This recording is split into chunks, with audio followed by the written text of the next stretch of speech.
बाहेरून खुसखुशीत आणि आतून मऊ पोटॅटो बॉल्स बनवायची परफेक्ट ट्रिक आज मी तुम्हाला सांगणार आहे। नमस्कार मैत्रिणींनो, हा नाश्ता इतका चविष्ट लागतो की मुलं आणि मोठे सगळेच पुन्हा पुन्हा मागतील। चला तर मग रेसिपीला सुरुवात करूया। मी इथे पाव किलो बटाटे घेतलेले आहेत। ग्रॅममध्ये बघायला गेलं तर 250 ग्रॅम बटाटे आहेत। आता बटाट्यांना मी उकळून चांगलं गार करून घेतलेलं आहे। बटाटे जराही गरम वगैरे नाही म्हणून साल काढायला खूप इझी जात आहे। आता आपल्याला चारी पोटॅटोंचे साल काढून घ्यायचे। बघू शकता त्या पद्धतीने मी सर्व बटाट्यांचे साल काढून घेणार आहे। आणि रेसिपी बनवायला अगदी बटाटे बॉईल असणार तर तुमच्याकडे 8 ते 10 मिनिटं टाईम असेल ना तरी तुम्ही आरामात सकाळच्या घाई गडबडीमध्ये मुलांच्या टिफिन बॉक्ससाठी देखील बनवू शकतात।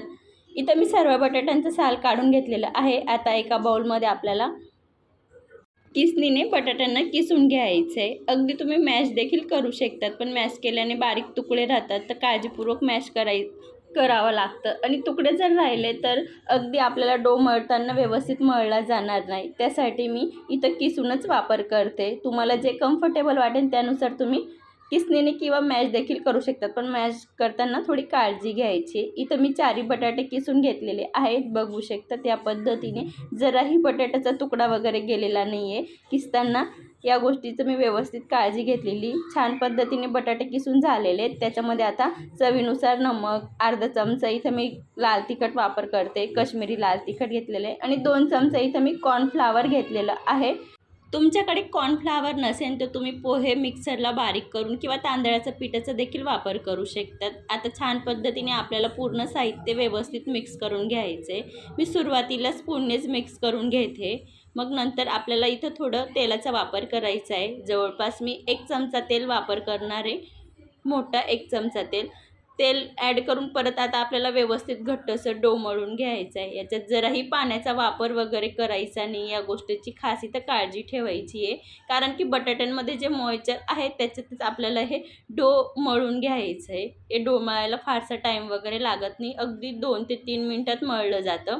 मी तर छान पद्धतीने सर्व व्यवस्थित मिक्स करून हलका डो मळून घेतलेला आहे। जास्त ताकद वगैरे पण लावायची नाही आहे। बघू शकता त्या पद्धतीने मी इथं 4 पोटॅटो घेतलेले होते, म्हणजे जवळपास 250 ग्रॅम बटाटे घेतलेले होते। त्यासाठी इथं मी 2 चमचा कॉर्नफ्लॉवर घेतलेलं आहे। आपला ब्रेकफास्ट चमच्याने 2 चमचा कॉर्नफ्लॉवर घेतलेलं आहे।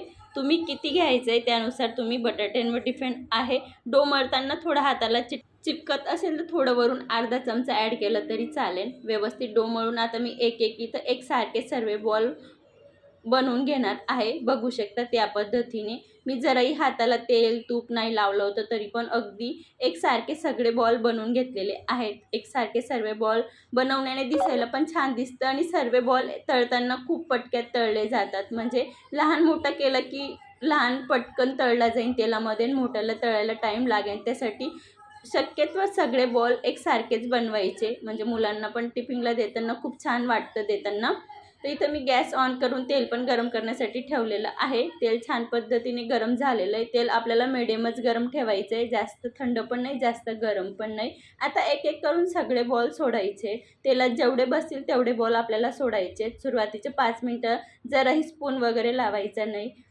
एक बाजू चांगली तळली गेली की नंतर आपल्याला पलटी करून घ्यायचे। हलक्या हाताने पलटी करायची, कारण की हे सुरुवातीला थोडे नरम आहेत। त्यासाठी मला एक बॅच तळताना 15 मिनिट लागलेले आहेत। आणि हे तळताना खास गॅसची फ्लेम लो टू मिडियमच ठेवायची आहे। हे सुरुवातीला गरम आहेत, जेव्हा गार झाले की बाहेरून खूप क्रिस्पी होतात आणि आत खूप मऊसूत राहतात। मी तुम्हाला एक तोडून पण दाखवते। इथं बघू शकतात बाहेरून खूप क्रिस्पी आणि आत खूप मऊसूत झालेले आहेत। आजची रेसिपी जराही आवडली असेल तर फ्रेंड सर्कल फॅमिली सर्कलमध्ये शेअर करा। पुन्हा भेटूया अशाच एक मस्त आणि जबरदस्त रेसिपीसोबत भेटूया। तोपर्यंत धन्यवाद।